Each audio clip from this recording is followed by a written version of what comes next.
E quando a gente fala de esboço de gráfico, geralmente a questão é boazinha e ela diz que ela precisa do domínio das assíntotas, dos intervalos de crescimento ou decrescimento e nos intervalos de concavidade para cima ou para baixo, e que ela precisa disso tudo para poder fazer o esboço, tá? Mas é importante a gente saber que a gente vai precisar disso, tá? Para poder fazer o esboço. Então, se o enunciado não disser, a gente vai ter que saber mesmo assim.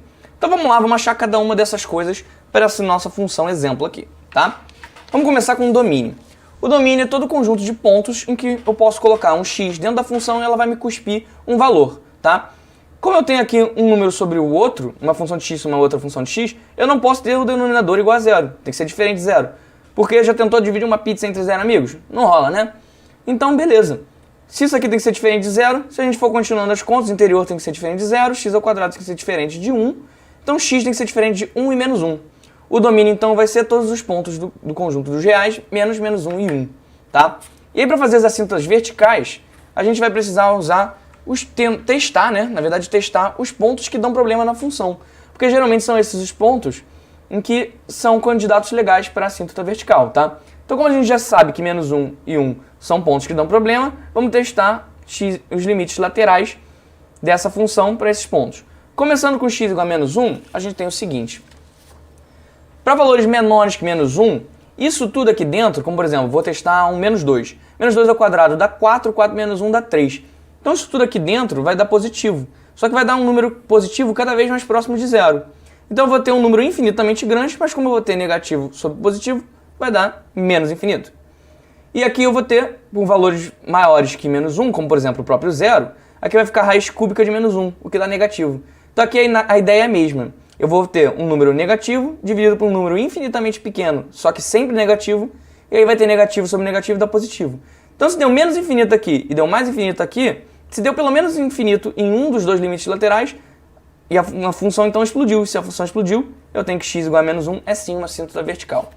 E aí fazendo a mesma análise para o x igual a 1, tá? Eu vou acabar achando para valores menores que 1, menos infinito. E para valores maiores que 1, vou achar mais infinito, tá? A análise é exatamente a mesma. Você pode tentar aqui fazer, por exemplo, para valores menores, joga o 0 aqui.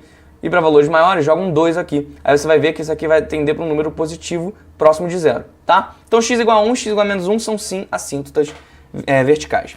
E aí para fazer as assíntotas horizontais, eu vou primeiro fazer uma manipulação, tá? Porque fazendo essa manipulação fica mais fácil de ver as assíntotas horizontais. Por isso que eu nem coloquei x tendendo a nada aqui. Colocando x dentro da raiz, eu vou ter um x cúbico, já que a raiz é cúbica, tá? E aí colocando x ao quadrado em evidência, eu vou poder cortar esse x ao quadrado com esse x ao cubo, sobe um x aqui em cima. E aí quando eu faço o limite para x igual a menos, para x tendendo a menos infinito, como esses dois termos aqui vão para zero, o valor do limite vai depender só disso aqui, tá? Então eu vou ter menos infinito, a raiz cúbica de menos infinito dá menos infinito. E raiz cúbica de mais infinito dá mais infinito. Se esses limites não deram um número, então eu não tenho assíntota horizontal, beleza? Eu tendi ao infinito e a função continua crescendo. Eu tendi ao menos infinito e a função continua decrescendo. E aí faltam duas coisas, faltam os intervalos de crescimento e decrescimento. Para isso eu tenho que ver quando a primeira derivada se anula e quando ela não existe. Tá? E aí eu vou achar os pontos em que isso é possível. A primeira derivada é essa aqui, e só para a gente ter uma ideia, ela veio derivando esse carinha, que é a nossa função original, pela regra do quociente, tá bom? E aí, fazendo isso, por que eu estou fazendo isso? Porque eu estou vendo quando a primeira derivada é positiva ou negativa, ou seja, estou vendo a inclinação da reta tangente. Eu faço o seguinte, para se anular, o numerador todo tem que ser igual a zero. Isso vai acontecer quando x ao quadrado menos 3 é igual a zero, o que é a mesma coisa que x é igual a mais ou menos raiz de 3, beleza? E ela não existe quando o denominador é igual a zero. Isso vai acontecer quando x for igual a mais ou menos 1, tá? Porque aí isso aqui vai zerar. Não pode ter nada dividido por zero, beleza? Então tem 4 pontos para a gente testar o sinal da primeira derivada. E aí para isso é interessante a gente fazer essa tabelinha de sinais aqui, tá? E essa tabelinha de sinais é o seguinte, eu coloquei o numerador, o denominador e a primeira derivada. O numerador vai ser negativo para qualquer valor entre menos raiz de 3 e raiz de 3. Por exemplo, se você jogar um 0, vai ficar 0 menos 3 dá negativo, então nesse intervalo aqui dá negativo. Aqui vai ser sempre positivo porque eu tenho expoente 4. Então mesmo que aqui dê negativo, eu vou elevar a 4 e no final das contas vai dar um número positivo. Eu tenho positivo sobre positivo dá positivo, negativo sobre positivo dá negativo. E daí em diante eu acho os intervalos onde a primeira derivada tem cada um desses sinais. E como que eu interpreto isso aqui? Interpreto o seguinte: quando a primeira derivada é positiva, a função cresce. E quando a primeira derivada é negativa, a função decresce, tá bom? E é importante a gente não unir intervalos, tá? Não pode dizer que a função decresce de menos raiz de 3 até raiz de 3, porque o menos 1 e o 1 estariam inclusos nessa definição e eles não estão definidos, tá? Então você tem que fazer que ela decresce nesse intervalo, união, esse intervalo, união, esse intervalo, beleza? Vamos agora para a última parte, que é a parte em que a gente vê a análise da concavidade. E aqui a gente vai fazer a mesma coisa, vai ver quando se anula e quando não existe. Não existe. Beleza? E aí, de novo, eu tenho a segunda derivada que eu consegui usando a mesma regra do quociente, tá? Só que agora derivando uma vez a primeira derivada. Então, regra do quociente daqui para cá, acha essa derivada. Nesse caso, eu vou ter 5 pontos, porque ela vai continuar não existindo quando x for igual a mais ou menos 1. Porque esse termozinho aqui no colchete não mudou. Só que aqui em cima ela vai anular quando 2x for igual a 0, ou seja, quando x é igual a 0, ou quando isso aqui é igual a 0, que é quando x é igual a mais ou menos 3, tá? Porque mais ou menos 3 ao quadrado dá 9, 9 menos 9 dá 0. Voltando lá para aquela tabela de sinais, mas agora usando esses pontos, eu tenho o seguinte. Agora eu tenho esse vezes esse, o resultado disso dividido por esse, e aí dá a segunda derivada, tá? Aqui vai ser negativo para qualquer valor menor que 0, sem mistério. Aqui vai ser negativo para valores maiores que 3 e menores que menos 3, porque, por exemplo, 9 menos 4 ao quadrado é 9 menos 16, que dá menor que 0, tá? E aqui não vai ser mais positivo sempre, porque eu tenho expoentes ímpar. E agora que eu tenho expoente ímpar, eu não vou positivar resultados negativos aqui. Então, se eu colocar, por exemplo, 0, vai ficar menos 1, ele vai dar 7, que dá menos 1, tá? Então, os valores entre esses intervalos são negativos.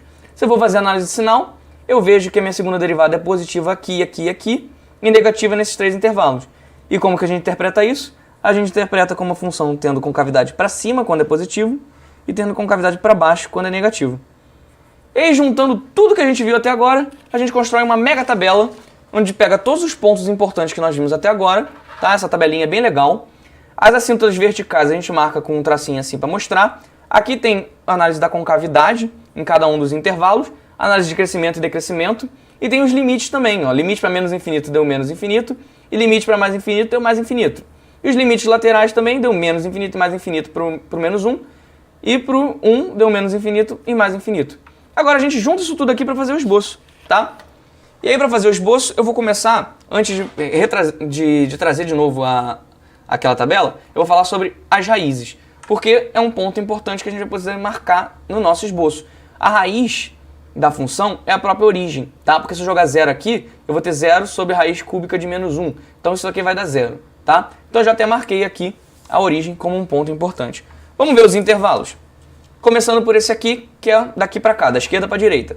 Ele vem lá do menos infinito com a concavidade para cima até o menos 3, tá? Então ele vai ter mais ou menos essa cara aqui. Depois, do menos 3 até o raiz de 3, ele continua crescendo, só que com a concavidade para baixo agora. Tá? E aí para no menos 3. Do menos 3 até o menos 1, ele começa a decrescer com concavidade para baixo e vai lá para o menos infinito, sem nunca tocar o menos 1, porque ele é uma assíntota. Então vai ter essa carinha aqui. Continuando. Do 1 até o 0, ele vai vindo mais infinito, com a concavidade para cima, decrescendo e tocando a origem. Então olha só, vai ficar assim, tá? E aí aqui, para continuar, ele vai agora continuar decrescendo, só com a concavidade para baixo e vai até o mais infinito. Show de bola. Então é esse aqui. O 1 também é assíntota, então nunca toca no 1. E aí aqui do 1 até o raiz de 3, ele vai vindo mais infinito, com a concavidade para cima, decrescendo. E para no raiz de 3. Do raiz de 3 até o 3, ele volta a crescer, e volta a crescer com a concavidade para cima, tá? E do 3 em diante, ele vai crescer com a concavidade para baixo e vai até o mais infinito. E daí o nosso esboço.